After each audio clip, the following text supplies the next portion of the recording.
you are causing people to die. And even if you do make that, like, improvements upon those power plants, you're still going to be implicit in, like, the health destruction and, like, the death that goes along with coal. There's much more than an economic or even feasibility trade-off, because you're taking people's lives. And I wouldn't take argument with that at all. It was a nice forested riparian zone at one time. Now the landscape is changing, and I think some of the times we lose perspective on this. If you look at what was in that, along that stream before, it's the same thing that was up on the hillside. So when you look at it from a habitat standpoint, now things are different. We have an open space with grasses and shrubbery in it and whatnot, and the birds that utilize that are not the same ones that are utilizing a more mature forest. So from the game management standpoint, the way I look at it is, Brother Beaver, it's fine with me. It's changed things. But if I don't look at just that one little piece, if I look at it more on a regional basis and see the habitat pieces that are fitting together, all right, what's going to happen? Well, sooner or later he's going to eat himself out of the house at home and go someplace else.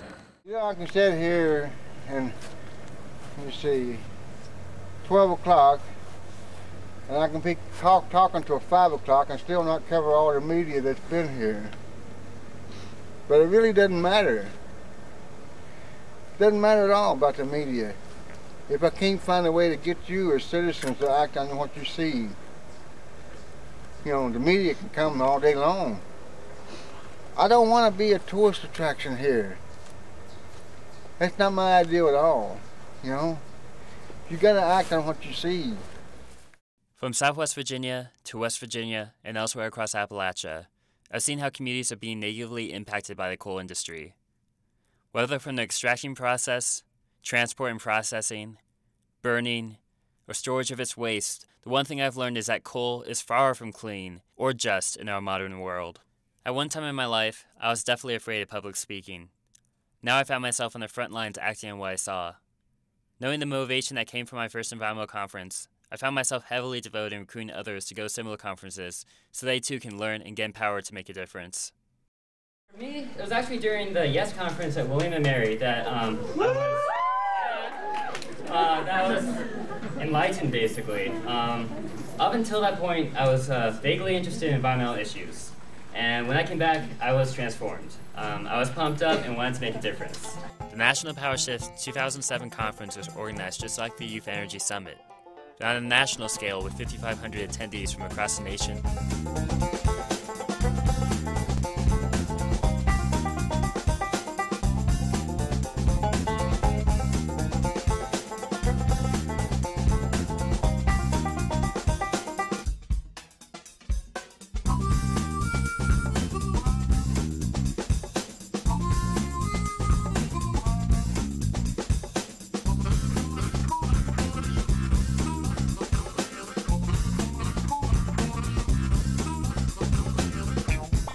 And I just want to speak to you who might be a little bit nervous, who might be new to this, and might feel like you don't have what it takes to turn your community around, to turn your campus around, and turn this country around. I'm talking to you. You do have what it takes. You are going to be the magnet that draws all the people with the answers together. You don't have to have all the answers. You don't have to know everything. You just have to know what's right. And you will be the new sun in the sky that realigns all the planetary politics of the whole nation. Just don't give up your idealism. Don't accept coal. Don't accept nuclear. Don't accept anything but the clean, green way forward. Don't back down. Don't back down. Don't back down. And you'll change this country. Take the power back. Take the power back. Take the power back. Take the power back! Take the power back! In PowerShift 2007, the state network organized a follow-up summit in Richmond, Virginia in January 2008. We filled the courtroom at the Virginia State Corporation Commission to testify against allowing the approval of an air pollution permit for the Wise County Power Plant. It describes as a carbon capture compatible, clean coal-powered electric generation facility in Wise County, Virginia. Economically, this is, in my opinion, a win-win for Wise County and the coal regions of the Southwest. Now, you'll probably hear testimony today about this proposed plant being in the top 10 polluters in Virginia.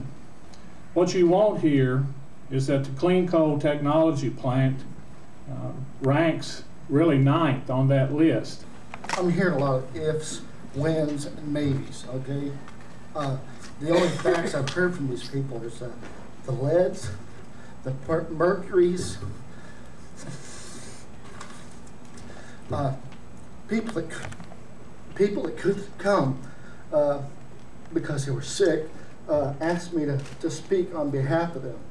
I lost my mom and dad 2 years ago, 63 and 64 years old, heart and lung disease. Okay, I wake up and I see the plume of the cargo plant out my back window. And they're wanting to build another one.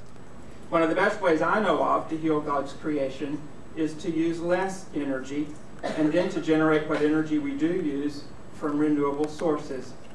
In Virginia, we have little or no motivation to conserve, either from the utility industry or the government. If Dominion spent $1.6 billion on energy efficiency and renewables, I wonder if that plant would be needed at all. We worked hard to collect 42,400 signatures across the state for a petition to block the Wise County power plant that stretched a mile long. It was delivered to a Dominion Power stakeholder meeting in May of 2008. By June, the final permits for the power plant were approved, and construction of the power plant began. We lost our campaign. Later that semester, the president of American Electric Power came by Virginia Tech on a tour to discuss the future of energy. AEP is the largest consumer of coal in the United States, and as such, Mr. Morris said that his company has obligations and responsibilities when looking at the challenges we face. Down the road from Virginia Tech in Giles County, AEP is building a dry coal ash dump within the 100-year floodplain of the New River. The facility was approved, but without a bottom liner. This infuriated residents as AEP's own engineers said it would likely leak within a few years. We are in fact going to do some groundwater monitoring. It will not be lined.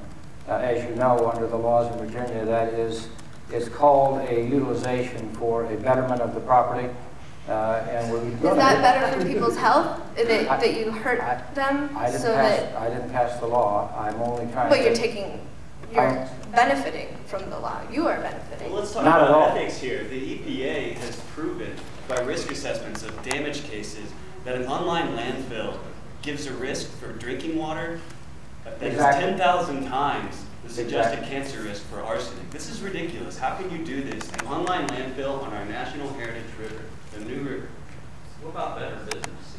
Wait a second. I would only offer that what we're doing is fully. This is not a landfill. This is not a sanitary waste. This is oh, it is. There's just a different name for it. It's a structural fill. Right, and that's the point I was trying to make. And those are the laws. I saw an opportunity for us to rise up from these setbacks and organize our own statewide power shift on our campus at Virginia Tech to re-empower everyone. I talked to a few friends about the idea, and they told me at first I was crazy.